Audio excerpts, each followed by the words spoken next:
J'interpelle l'opinion publique mondiale, occidentale, arabe, asiatique, le monde entier. Venez écouter ce que le capitaine Ibrahim Traoré a à peine dit. Je le dis, j'insiste et je persiste. Nous n'avons rien contre le peuple ivoirien, mais nous avons quelque chose avec ceux qui dirigent la Côte d'Ivoire. Il y a bel et bien à Abidjan un centre des opérations pour déstabiliser notre pays. Personne ne peut le nier et nous vous ferons les preuves dans les jours suivants.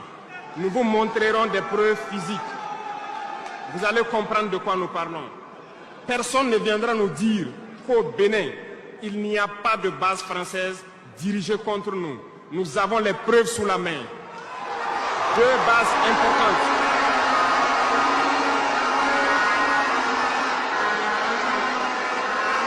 Nul ne peut le contester. Et je les mets au défi.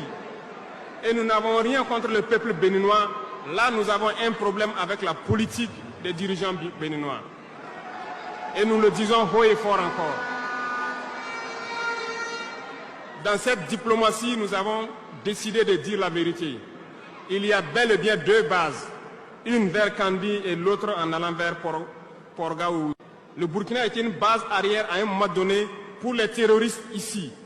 Voilà le prix que nous payons. Donc, pour prévenir les peuples de ces pays dont je parle, doivent parler à leurs dirigeants et qu'ils arrêtent cette politique parce que ça ne les arrange pas du tout. Devant une telle évidence, ça est sous nos yeux. Qu'est-ce que nous faisons? Nous allons les laisser continuer à préparer leurs coups pour nous attaquer, sans compter tous les faux coups qu'ils vont nous faire derrière. Quel est l'objectif? Quelle est notre stratégie? Moi, je m'adresse à la société civile.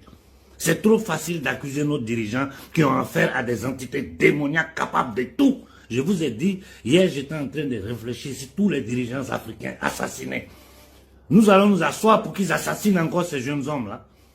Même s'ils n'arrivent pas à le faire, à les tenir dans la tension, dans la pression pour les empêcher de travailler.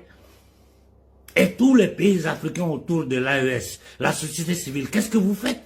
Vous êtes assis en train de regarder des batraciens, des indignes, aider les négriers à vouloir attaquer notre peuple. Il est temps que l'Afrique prenne ses responsabilités. Tous ces analyseurs qui sont sur YouTube, là, les stars du panafricanisme, mais qu'est-ce que vous dites? Quel est votre plan? Quelle direction vous donnez à cette lutte-là? Et vous vous rendez compte des risques, des efforts que ce jeune homme est en train de prendre pour toute l'Afrique? Et là, j'interpelle l'opinion publique mondiale, occidentale, arabe, asiatique, le monde entier. Venez écouter ce que le capitaine Ibrahim Traoré a à peine dit. Nous avons les preuves. Qu'est-ce que l'opinion publique mondiale dit? Vous allez vous taire pour regarder ces gens-là tenter encore de tuer les Noirs. Cette fois-ci, nous n'allons pas nous laisser faire. Ne nous poussez pas à bout. Ne nous poussez pas à bout. Être pacifiste, ça ne veut pas dire qu'on ne va pas se défendre. Essayez de faire quoi que ce soit contre l'AES. Vous allez le regretter. Si une seule ambassade occidentale reste sur pied en Afrique, si vous voyez un noir, dites-lui pou.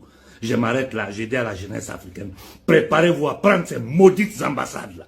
Préparez-vous à les prendre. Il faut descendre en masse sur les ambassades occidentales. Sans violence, pour leur dire que nous savons tout.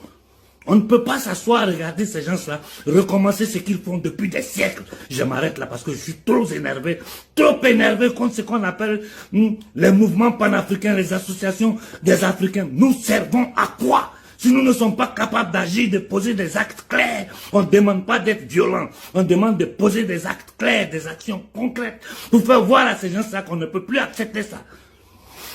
Bon après-midi à tout le monde.